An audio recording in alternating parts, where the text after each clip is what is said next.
dia, ou boa tarde, ou boa noite, irmãs, eu não sei o horário que vão assistir o vídeo, né? Para mim é boa tarde. Talvez para você seja boa noite ou bom dia, não sei. Enfim, daremos início, né? Na verdade, início foi no outro estudo, né? Agora daremos a continuidade dos estudos do livro de 1 Samuel. Hoje nós vamos trabalhar os capítulos 3 e 4, alguns versículos, alguns trechos, tá? Com as ideias centrais dos textos. Então, eu sugiro que leia antes de começarmos esse estudo, desses capítulos hoje. Tudo bem? Bom, mas antes de entrarmos no estudo atual, eu gostaria de fazer com vocês um breve, muito breve mesmo, resumo do que a gente estudou na outra semana, no outro estudo com a irmã Bia, porque são informações que também são necessárias no estudo de hoje. Então, se você já estudou, você vai relembrar. Se não, sugiro que veja o estudo e se atente agora às informações, né, que vão ser ditas agora. Bom, o que é importante saber, relembrar, né, é o cenário de Israel, o background, né, ou seja, o plano de fundo, né, qual é o contexto ali que aquela Israel, a nação de Israel estava inserida. Bom, era um período de transição entre juízes e reis, tá? Ou seja, um período de transição para a monarquia. Inclusive, Samuel, ele foi o último juiz de Israel, tá? Ele foi profeta, sacerdote e juiz de Israel. Bom, e outra coisa muito importante que a gente precisa saber é das constantes batalhas, guerras e perseguições que haviam ali no meio da nação de Israel, né? Por conta da perseguição de outros povos, enfim. E dentro da própria Israel também, entre tribos, né? Uma outra coisa importante da gente relembrar, né, falar aqui, é sobre a Israel que vivia pecando, vivia se afastando do seu Deus, tá? Bom, quem foi Samuel? Samuel, ele foi filho de Ana com Elcana, como a gente viu, né, lá no capítulo 1. A família de Elcana era uma família serva do Senhor, né? Inclusive ele todos os anos subia a Siló com a sua família para oferecer expiação pelos pecados, né? E uma vez, Ana, orando ao Senhor, humildemente, né, ela se humilhou perante o Senhor pedindo um filho, né? Porque não ter um filho, né, ela era estéril, então não ter um filho era uma situação de muita humilhação para as mulheres daquela época. Então, ela pede ao Senhor, e Deus lhe concede esse filho, e esse filho é Samuel. E ela foi muito humilde, né, perante a sua humilhação. E é muito bonito ver essa característica do caráter de Ana apontando diretamente para Cristo, né, como a gente viu na semana passada, que foi falado. Porque Cristo, na verdade, ele é o que foi mais humilhado e mais humilde. Esse é um fato muito importante também, né, da gente relembrar. Bom, e lá no capítulo 2, desculpa, aí a gente vê, né, os pecados dos filhos de Eli, porque eles também eram sacerdotes, só de nome, né, porque na verdade eles não praticavam, eles não se importavam com nada das coisas do Senhor, eles roubavam o Senhor e tinham relações ilícitas com mulheres à porta do templo do Senhor. Então, por conta desse pecado, Deus envia um homem servo de Deus, que entrega uma profecia para Eli contra a casa de Eli, né? justamente por causa desse pecado dos seus filhos, que ele, inclusive, não os puniu por isso. Então, por isso que isso acontece. Bom, então, também, enquanto, né, a gente viu, né, um contraste muito grande. Enquanto os filhos de Eli profanavam tudo que era santo e pertencia ao Senhor, Samuel, ele crescia com graça perante Deus e o Senhor se agradava dele, né? E isso é bom. Então, a gente pode terminar por aqui com essas informações, tá? Mas, mais uma vez, eu indico que quem não viu o outro estudo, por favor, veja, que vai acrescentar muito mais, tem muito mais coisa do que isso aqui que eu falei hoje, tá? Agora, né? Bom, início ao estudo de hoje, tá? Mas antes, vamos orar. Senhor, meu Deus, meu Pai, muito obrigada, Deus, porque mais uma vez estamos aqui, ó Deus. Muito obrigada porque mais uma vez vamos estudar, ó Pai, a Tua palavra, Pai. Abra, ó Deus, nosso entendimento e que tudo que for falado aqui, Deus, seja de acordo com a Tua vontade, ó Deus, e não a minha. Que eu te peço em nome de Jesus, ó Deus, desde já eu te agradeço, amém. Bom, então vamos dar início, né, lendo o capítulo, quer dizer, a gente não vai ler o capítulo todo, a gente vai ler alguns trechos do capítulo, e os trechos que a gente vai ler, né, primeiro a gente vai ler o versículo 1, depois dos versículos 7 a 14, depois dos versículos 19 a 21, tá? Primeiro vamos ler o versículo 1 então, né? O menino Samuel ministrava perante o Senhor sob a direção de Eli. Naqueles dias, raramente o Senhor falava e as visões não eram frequentes. Então, aqui na primeira parte do versículo, né, diz que o menino Samuel, ele ministrava perante o Senhor. Então, ele ia crescendo e servindo ao Senhor, né? Eli orientava a Samuel nesse sentido. Aí a segunda parte do versículo vai falar, né, que naqueles dias, enquanto Samuel era criança, tá?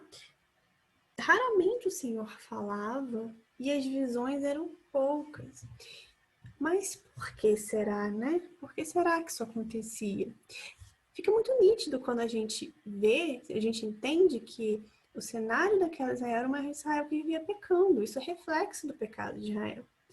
Tá? Como Deus vai falar com um povo que vive se afastando dele, mas que ainda assim Deus é um Deus com suas infinitas misericórdias. A gente sabe que mesmo o povo que pecando, né, que pecava, quando o povo se arrependia, Deus dava salvação e dá salvação ao seu povo que se arrepende e volta a ele em arrependimento.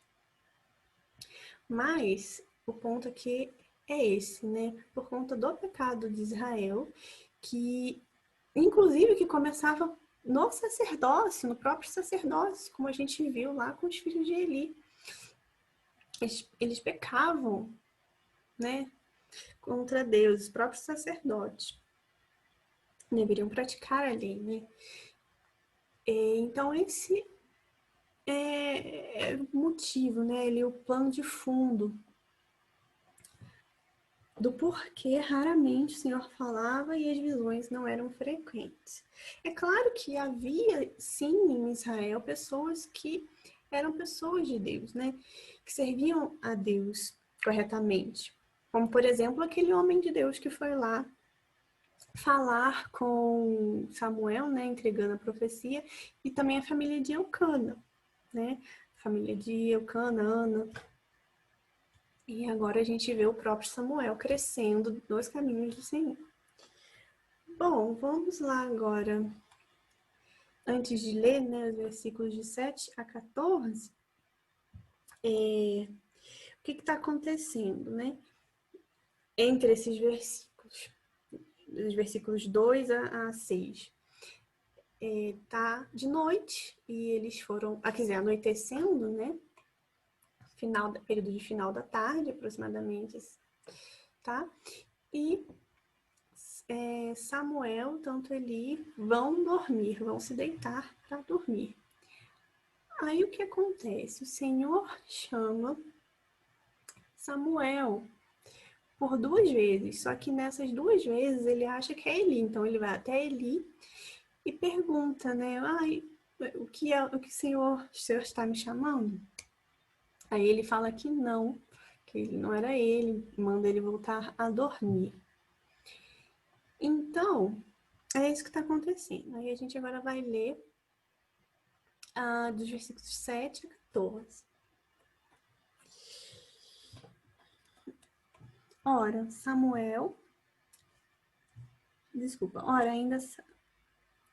de novo. Ora, Samuel ainda não conhecia o Senhor. A palavra do Senhor ainda não lhe havia sido revelada. O Senhor chamou Samuel pela 3ª vez. Ele se levantou, foi até Eli e disse: Estou aqui, o Senhor me chamou? Ele percebeu que o Senhor estava chamando o menino e lhe disse: Vá e deite-se. Se ele chamá-lo, diga: Fala, Senhor, pois o teu servo está ouvindo. Então Samuel foi deitar-se. O Senhor voltou a chamá-lo como nas outras vezes: Samuel, Samuel. Samuel disse: Fala, pois, o teu servo está ouvindo. E o Senhor disse a Samuel: Vou realizar em Israel algo que fará tinir os ouvidos de todos os que ficarem sabendo.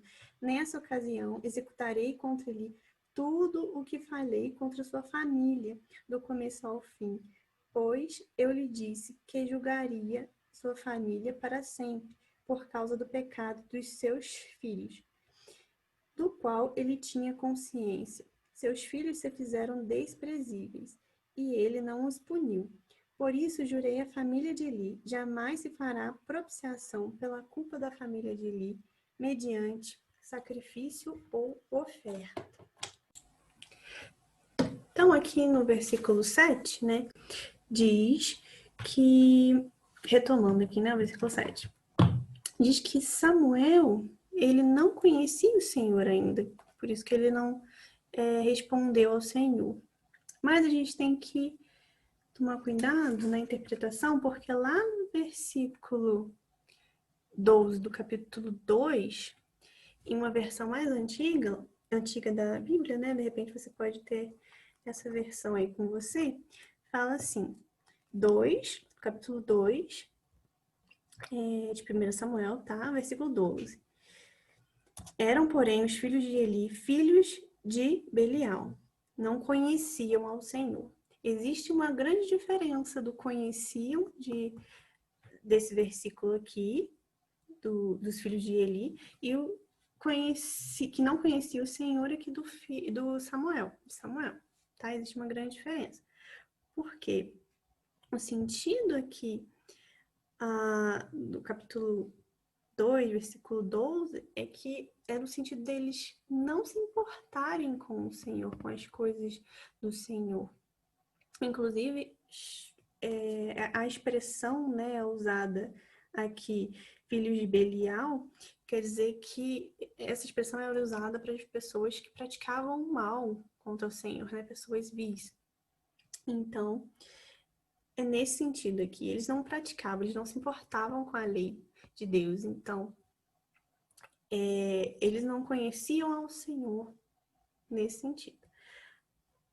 No versículo 7 do capítulo 3, quando está falando ali que Samuel ainda não conhecia o Senhor porque ele era uma criança, né? E por ser criança, ele precisava ser ensinado, né, para saber das coisas do Senhor, né? Entanto, por isso que a Bíblia diz que a gente deve ensinar. Então,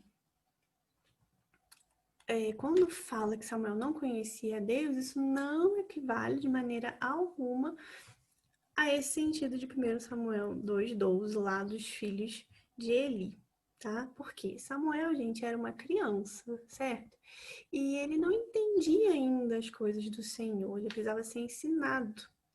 Porque não é natural que nenhuma criança conheça o Senhor por causa do pecado, né? Mesmo as que são consagradas a Ele, né? Até mesmo, portanto, Samuel.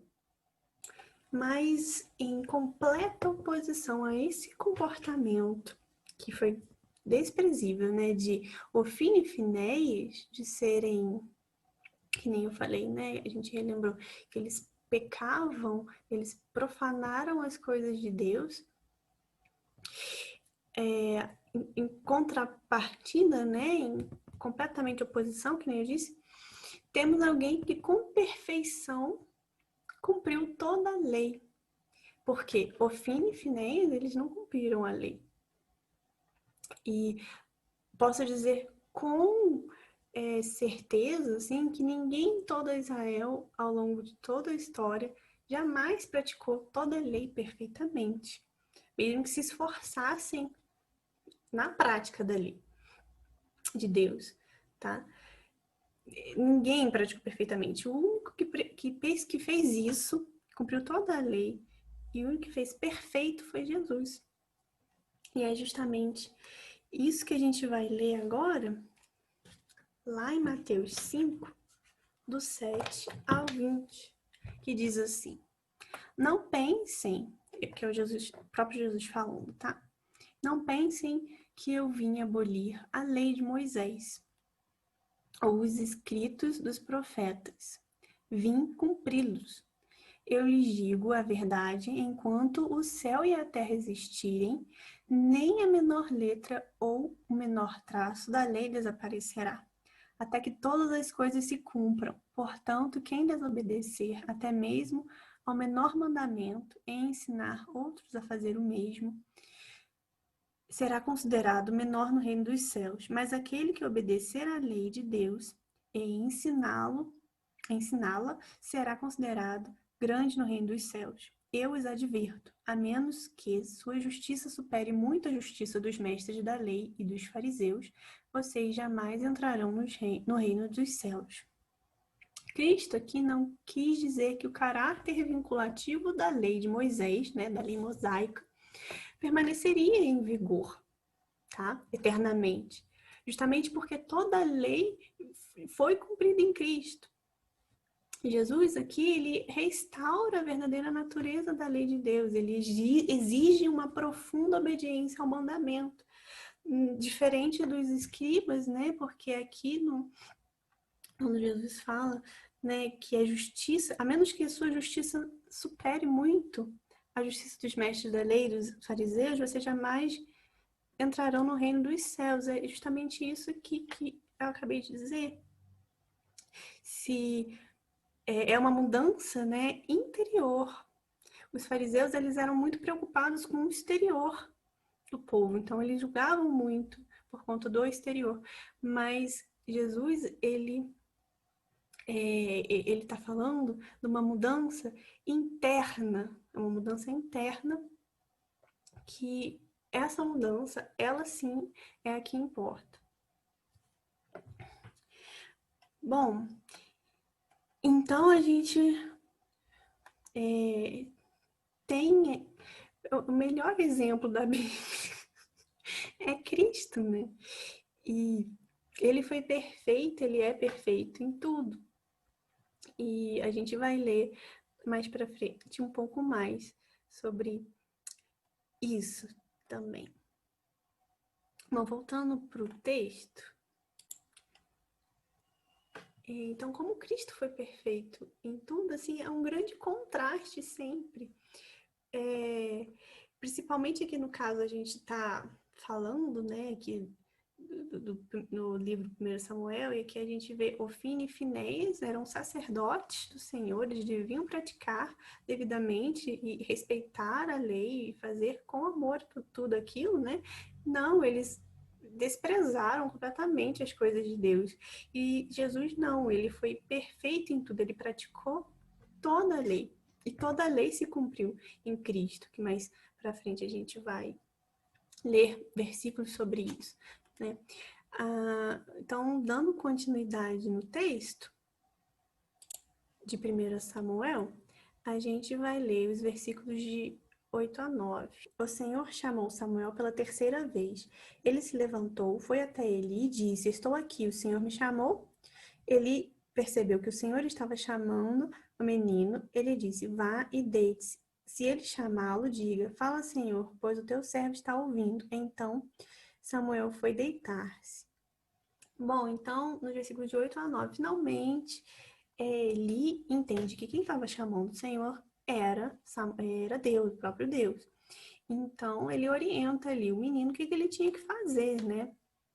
Porque, como a gente bem sabe, ele era só uma criança e precisava ser ensinada, e foi isso que ele fez ali. Então, nos versículos 10 até o 14, vão falar assim: O Senhor voltou a chamá-lo como nas outras vezes: Samuel, Samuel. Samuel disse: Fala, pois, o teu servo está ouvindo. E o Senhor disse a Samuel: Vou realizar em Israel algo que fará tinir os ouvidos de todos os que ficarem sabendo. Nessa ocasião, executarei contra ele tudo o que falei contra sua família, do começo ao fim, pois eu lhe disse que julgaria sua família para sempre, por causa do pecado dos seus filhos, do qual ele tinha consciência. Seus filhos se fizeram desprezíveis, e ele não os puniu. Por isso, jurei à família de Eli: jamais se fará propiação pela culpa da família de Eli mediante sacrifício ou oferta. Os pontos que eu gostaria de destacar, né, dentro aqui desse trecho de 10 a 14 que a gente acabou de ler, que é o primeiro deles: Deus fala diretamente com Samuel. Deus fala que acontecerá algo que irá se cumprir em Israel. Deus entrega ali a primeira profecia, né? E Deus reafirma o que vai acontecer na casa de Eli, né? Que também é uma profecia que Deus fala quando isso vai acontecer para Samuel ali. Então, aqui, né, a gente vê, né, em relação a esse primeiro ponto, um contraste, né, que enquanto Deus fala diretamente a Samuel, lá com Eli, lá no capítulo 2, Deus não falou diretamente com Eli, Deus enviou um homem do Senhor para falar com Eli contra, né, levando ali a profecia que vai dizer isso, né, contra a sua casa. Bom, aqui começa então a caminhada de Samuel sendo um profeta, né, mesmo ainda criança. Deus dá a ele uma profecia, certo? E reafirma outra, como eu falei, que já havia dado a Eli, né, por meio de um homem de Deus. E então, a gente vê também aqui, que é muito interessante, é que podemos ver, né, enxergar a esperança em torno da libertação de Israel do pecado. Justamente porque Deus voltou a falar com o povo, né, por meio de de Samuel. E sabemos, pela leitura da própria Bíblia, né, da palavra, como por exemplo em Juízes, que é assim que Deus age, né? Deus levanta líderes Deus levantou líderes, sempre levantava líderes que conduziam o seu povo nos caminhos retos, em verdadeira adoração a Ele, né? E dava libertação das mãos dos seus inimigos. Então, é um sinal de esperança isso aqui também, né?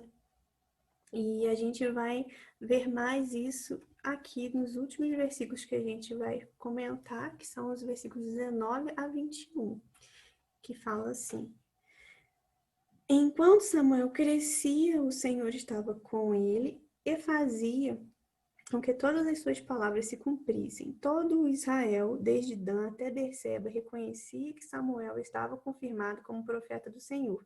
O Senhor continuou aparecendo em Siló, onde havia se revelado a Samuel por meio de sua palavra.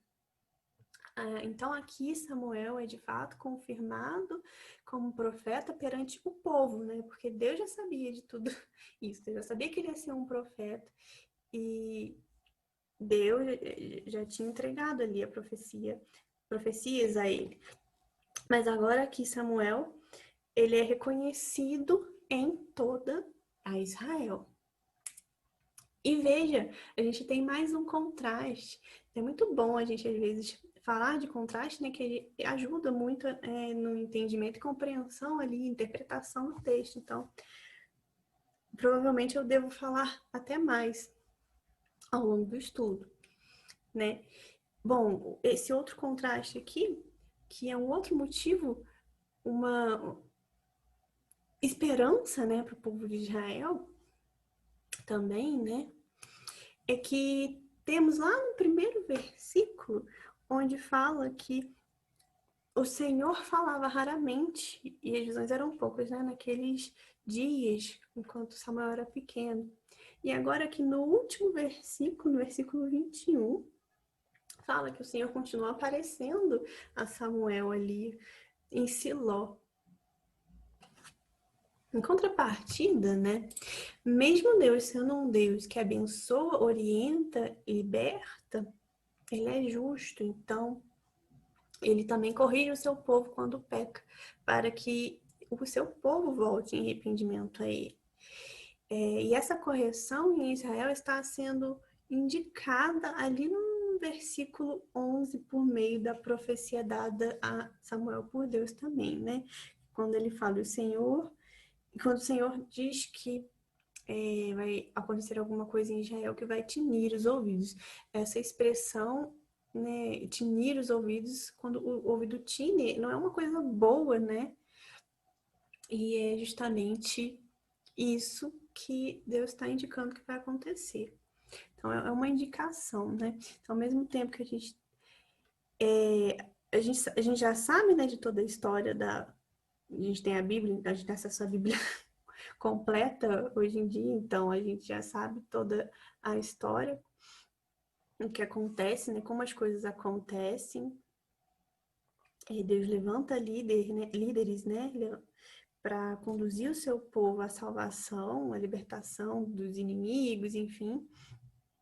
Mas também Deus é justo, então ele também corrige o povo, né, para que o povo se volte a ele. Então, a gente já está vendo indícios disso aqui. Se vai haver essa correção, provavelmente vai haver ali, né, o Samuel já foi confirmado como profeta de Israel, então ele vai liderar Israel, porque lembra que Samuel também foi juiz de Israel, então ele também vai ministrar, né, em seu ministério ele vai agir conduzindo, né, o povo de forma que o povo volte a adorar o Senhor também.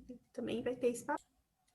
Então, dando continuidade aqui ao capítulo, né, o capítulo 4, né, o próximo capítulo, vamos ler dos versículos de 1 a 4, tá? Capítulo 4 agora.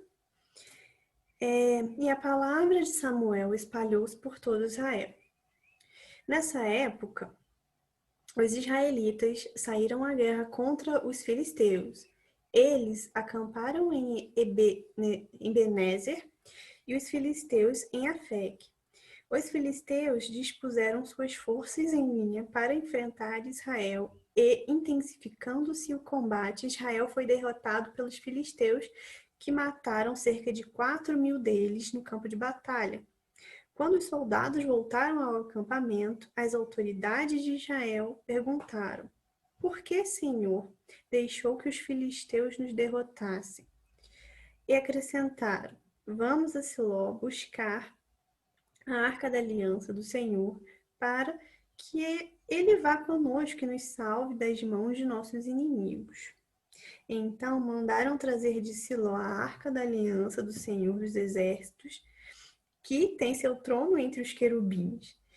E os dois filhos de Eli, Ofni e Finéias, acompanharam a arca da aliança de Deus. Então, temos aqui as ordens dos acontecimentos, né, nesse trecho, que são elas. Primeiro, Israel vai à peleja contra o povo filisteu. Então, Israel é derrotado. E depois tem o transporte da arca de Siló até o acampamento, tá? Dos israelitas. Então, antes da gente comentar sobre o texto em si, vamos relembrar o que é a arca, tá? E qual era o papel qual o significado que ela tinha para o povo de Israel naquela época, tá? Primeiramente, tá? A arca era feita de madeira de acácia, banhada a ouro e coberta por 2 querubins alados, tá? Um de frente para o outro, e sob as asas dos querubins estava ali o propiciatório, né? Que era como se fosse a tampa ali da arca, onde a propiciação era efetuada por um sacrifício, ou seja, era o lugar onde partes em inimizade, Deus e o homem, se reconciliavam, tá? E no dia da expiação, era ali que o sumo sacerdote, né, aspergia o sangue dos sacrifícios para a propiciação e expiação dos pecados, tá bom? E dentro da arca tinham 3 itens, né, que eram os 10 mandamentos, em 2 tábuas, né, a vara de Arão e um vaso de maná, ok? Bom, a arca simbolizava para os israelitas a presença de Deus. E na história mais antiga de Israel, a gente observa algumas coisas, como, por exemplo, que a arca ela serviu como uma salvaguarda, né? Como assim, né? É um objeto sagrado que era um objeto sagrado, né, que garantia a segurança do povo de Israel, muito especialmente na guerra. Um exemplo de representação da arca como forma de proteção está lá em Números, aí, de 10, 33 a 36. Eu vou ler aqui. Depois de partirem do monte do Senhor, marcharam por 3 dias. A arca da aliança do Senhor ia à frente deles para lhes mostrar onde parar e descansar. A cada dia, enquanto seguiam viagem, a nuvem do Senhor permanecia sobre eles. Sempre que a arca partia, Moisés exclamava: Levanta-te, ó Senhor, que teus inimigos se dispersem e teus adversários fujam de diante de ti. E quando a arca parava, ele dizia: Volta, ó Senhor, aos muitos milhares de Israel. Moisés aqui tinha plena e perfeita consciência da poderosa presença de Deus, né, entre o seu povo. E essa oração, ou cântico, né, como você quiser chamar, que ele faz, esses versículos 35 e 36, honram ao Senhor como um guerreiro divino mesmo, tá? Que ia à frente da multidão ali do povo de Israel e bem como fonte de proteção divina mesmo para o acampamento deles. Tá? E um outro exemplo que a gente vê em Israel, dessa representação da arca como forma de proteção, por conta da presença de Deus ali, tudo mais, é que a arca simbolizou, né, a presença de Deus e no meio do povo quando eles saíram para batalhar contra Jericó, lá naquele episódio, né, de Jericó. Então, esse é um outro exemplo. Então, que isso fique bem claro, né? Duas coisas muito importantes. Que a arca representava para o povo de Israel a presença de Deus, tá? E aquele outro ponto, né? Servia como uma forma deles se sentirem protegidos também, tá? Então, tendo isso em mente, vamos voltar aqui para o texto de 1 Samuel, tá? Então, ali no versículo 1, né, o autor relata que os israelitas, né, Israel, sai à guerra contra o povo filisteu, e ali no versículo 2 já fala da derrota dos israelitas, né? E logo depois, ali no versículo 3, na primeira parte, mostra que as autoridades de Israel ficaram indignadas por conta daquela derrota, né? Por que o Senhor deixou que os filisteus nos derrotassem? Aí eles falam. Bom, a história de Israel se assemelha à presença de um fungo, né? A gente pode dizer assim, fungo numa árvore, que não é percebida durante muito tempo, mesmo que exteriormente pareça que esteja tudo ok, tudo bem. Quando essa árvore cai, calha de cair, né, seu estado é descoberto, certo? Então, Israel vinha pecando há muito tempo, né, e o fungo, que é o pecado, né, consumiu toda aquela nação, até que estivessem completamente afastados da presença do Senhor. Eles estavam, então, aqui já sofrendo as consequências dos próprios atos deles. Porque Deus não abandona o seu povo, mas sim o seu povo abandona o seu Deus, né? E era isso que estava acontecendo aqui. E as autoridades ali não compreendiam isso, pelo visto, né? Bom, e aqui no versículo 3, na parte B desse versículo, continua, né, dizendo que eles deveriam trazer, então, a Arca da Aliança lá de Siló até o acampamento ali, né? Para que eles obtivessem a vitória na guerra contra os filisteus. Reparem que desculpa, né, que com certeza eles se sentiram humilhados perante essa situação, porque eles estavam ali, tinham acabado de perder 4.000 homens para o povo inimigo, um povo que não fazia parte do povo de Israel e não adorava ao Deus de Israel. Então, né, frente a isso, o que eles decidiram fazer? Frente a essa derrota, eles justamente, em vez deles se humilharem perante ao Senhor, né, em vez deles serem humildes na humilhação, lembra? Eles não fizeram isso, eles não agiram dessa forma. Porque eles poderiam ter clamado, se humilhado perante ao Deus, né, para que ele os libertassem daquela situação. Mas eles não se dobraram diante de Deus. E não reconheceram que ele é o único que tem poder para salvá-los nesse momento. Eles simplesmente decidem fazer aquilo que está dizendo aqui, né? Vamos lá buscar a arca e vamos trazer até o acampamento. Por quê? Na cabeça deles, como a gente viu, a arca é a presença de Deus, então Deus estaria ali no acampamento com eles. Vejamos um outro contraste. Lá em Salmos 80, de 1 a 7, diz assim: Ouve, ó pastor de Israel, que conduz os descendentes de José como um rebanho. Tu que estás entronizado acima dos querubins, manifesta teu esplendor a Efraim, a Benjamim e a Manassés, né, as tribos de Israel. Mostra-nos o teu poder e vem salvar-nos.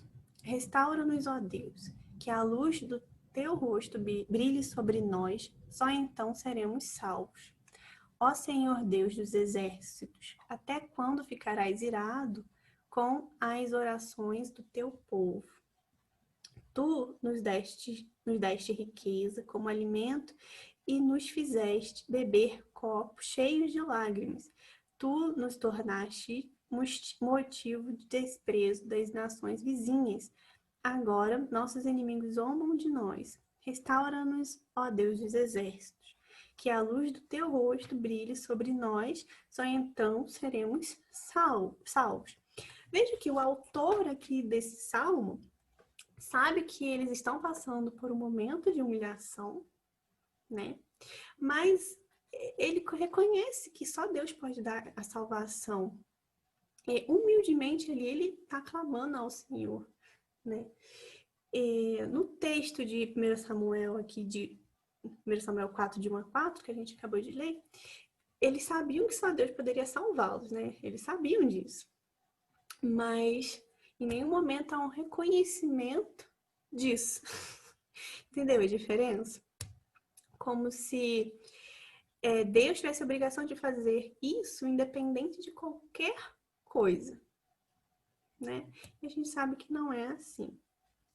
Aí no versículo 4, então diz assim, eu vou reler, né? Então mandaram trazer de Siló a arca da aliança do Senhor dos Exércitos, que tem seu trono entre os querubins. E os dois filhos de Eli, Ofni e Finéias, acompanharam a Arca da Aliança. Bom, gente, as autoridades de Israel não estavam entendendo nada daquela situação ali, mas o autor do livro de 1 Samuel, 1 e 2 Samuel, compreendia, assim, que a salvação depende da graça soberana de Deus e não das atitudes humanas. Por isso que o autor fala ali que o Senhor dos Exércitos, aí tem uma vírgula, que tem o seu trono entre os querubins, né? Ou seja, mas não os querubins da arca ali, da arca física, mas sim nas alturas, no céu. Naquele momento ali, a arca estava sendo tratada como uma garantia de mágica de salvação. E Deus mostra que não é bem assim que as coisas funcionam, né? Que a gente vai ver ao longo do texto aqui. Aí, ali nos versículos de 10 a 11, que a gente vai ler agora, a gente vai saber o que aconteceu. Depois que eles voltaram lá a guerrear com os filisteus, né? Então, versículos 10 a 11. Então, os filisteus lutaram e Israel foi derrotado. Cada homem fugiu para sua tenda. O massacre foi muito grande. Israel perdeu 30.000 homens de infantaria. A arca de Deus foi tomada e os dois filhos de Eli, Ofni e Finéias, morreram. Então, veja, essa segunda derrota ainda é uma perda maior, né, para Israel. Eram 30.000 homens, é muita gente, né? E outro ponto que a gente vê aqui, que as profecias que foram entregues a Samuel lá no capítulo 3, né, são cumpridas. Antes do massacre, né, porém, antes do massacre, muito pior era a arca ter sido levada por conta da representatividade que ela tinha ali para o povo de Israel, né, como a gente viu. E essa, de fato, é a própria notícia de tinir os ouvidos, tá? Essa é a notícia de tinir os ouvidos. A arca de Israel, ela foi retirada. Ela não está mais em Israel. Ela está agora com o povo inimigo, o povo filisteu. Olha só. Tamanha humilhação para o povo de Israel, será? Bom, e ainda no versículo 11, a gente vê, né, nós podemos ver o cumprimento, né, do início, né, do começo, né, que Deus falou da profecia contra a casa de Eli também, que começou ali com a morte dos filhos de Eli, tá? Então, essas duas profecias entregues no capítulo 3 para Samuel foram cumpridas aqui sendo relatadas, no capítulo 4. Agora vamos ler os versículos de 16 a 18, tá? Que dizem assim: quando ele mencionou a arca de Deus, 16, desculpa, comecei no 18. 16. O homem que disse: acabei de chegar da linha de batalha, fugi de lá hoje mesmo. Ele perguntou: o que aconteceu, meu filho? O mensageiro respondeu: Israel fugiu dos filisteus e houve uma grande matança entre os soldados. Também os seus dois filhos, Ofni e Finéias, estão mortos, e a arca de Deus foi tomada. Quando ele mencionou a arca de Deus, ele caiu da cadeira para trás, ao lado do portão. Quebrou o pescoço e morreu, pois era velho e pesado. Ele liderou Israel durante 40 anos. Então, a única coisa que eu quero frisar aqui, que a notícia de tinir os ouvidos, né, fez com que Eli caísse para trás e morresse, porque assim que ele ouviu a arca, a palavra aqui é bem clara, né? Quando ele ouviu sobre a arca, que a arca tinha sido levada, ele caiu para trás e morreu. Aquela da cadeira, né? E é isso que eu queria destacar aqui. Nos versículos agora que a gente vai ler, dos 21 a 22, né? Antes, falar o que está acontecendo, né? Ele tinha uma nora e essa nora estava grávida, de um dos filhos dele, né? E aí, quando ela soube de todas essas notícias, ela entra em trabalho de parto e ela não aguenta as dores do parto e acaba morrendo. Mas antes de morrer, aí diz assim, versículos 21 e 22. Ela deu ao menino o nome de Icabode, né? Porque antes de morrer, ela teve tempo de dar um nome ao menino, ao filho dela. E chamou de Icabode, né? Icabode significa glória nenhuma. Ela vai explicar o porquê. E disse: a glória se foi de Israel, porque a arca foi tomada e por causa da morte do sogro e do marido. E ainda acrescentou: a glória se foi de Israel, pois a arca de Deus foi tomada. Mais uma vez, a gente percebe aqui a importância da falta da arca em Israel, né? Pela fala dessa personagem aqui também. Então, assim, era algo que era considerado sagrado em Israel, foi tratado como despojo de guerra pelo povo filisteu. Por conta disso, assim, vai acontecer algumas coisas lá com o povo filisteu também que a gente vai ver nos próximos estudos. Mas, de fato, era uma grande humilhação para o povo de Israel não estar mais em posse da arca do Senhor, tá? Mas será que eles vão se arrepender e serem humildes nessa humilhação? A gente vai veremos nos próximos capítulos, né? O decorrer aqui da história. Mas, assim, uma coisa muito mais importante, é claro, é saber que a arca era muito mais do que um objeto sagrado que representava proteção para Israel, né? Porque ela, assim como toda lei, tinha o objetivo de apontar para Cristo. Isso que é o mais importante de tudo isso. Lá em Romanos 10, 4, diz assim: pois Cristo é o propósito para o qual a lei foi dada. Como resultado, todo que nele crê é declarado justo. Agora, Efésios 2:15. Ele acabou com o sistema da lei, com seus mandamentos e ordenanças, promovendo a paz ao criar para si, desses dois grupos, uma nova humanidade. Quer dizer, né?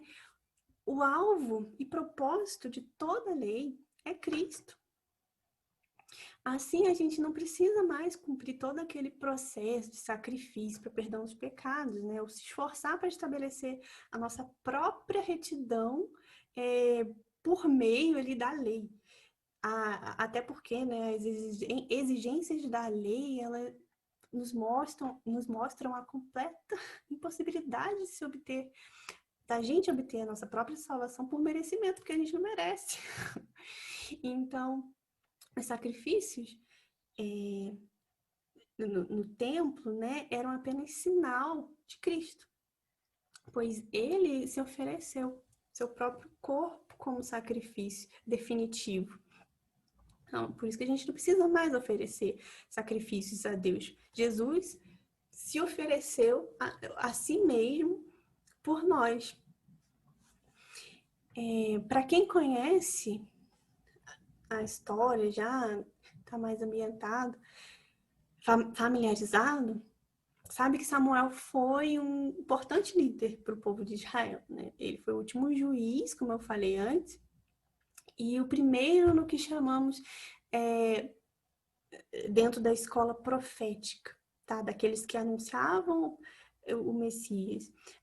Inclusive, a própria vida de Samuel e o seu ofício também apontavam para Cristo. Os profetas também apontam para Cristo. Toda a lei e os profetas apontam para Cristo.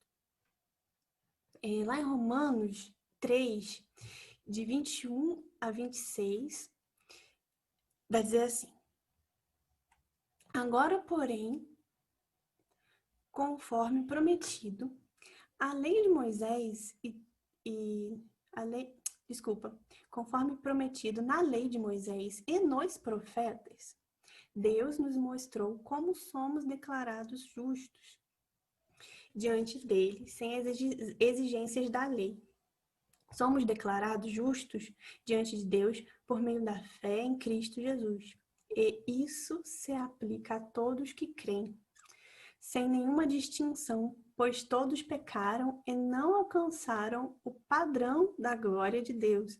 Mas ele, sem sua graça, nos declara justos por meio de Cristo Jesus, que nos resgatou do castigo por nossos pecados. Deus apresentou Jesus como sacrifício pelo pecado, com o sangue que ele derramou, mostrando assim sua justiça em favor dos que creem. No passado, ele se conteve e não castigou os pecados antes cometidos, pois planejava revelar sua justiça no tempo presente. Com isso, Deus se mostrou justo, condenando o pecado, e justificador, declarando justo o pecador que crê em Jesus. Nossa, isso é muito bonito, né? Porque Cristo é o sumo sacerdote, né? E eu tenho dificuldade com essa palavra, desculpa.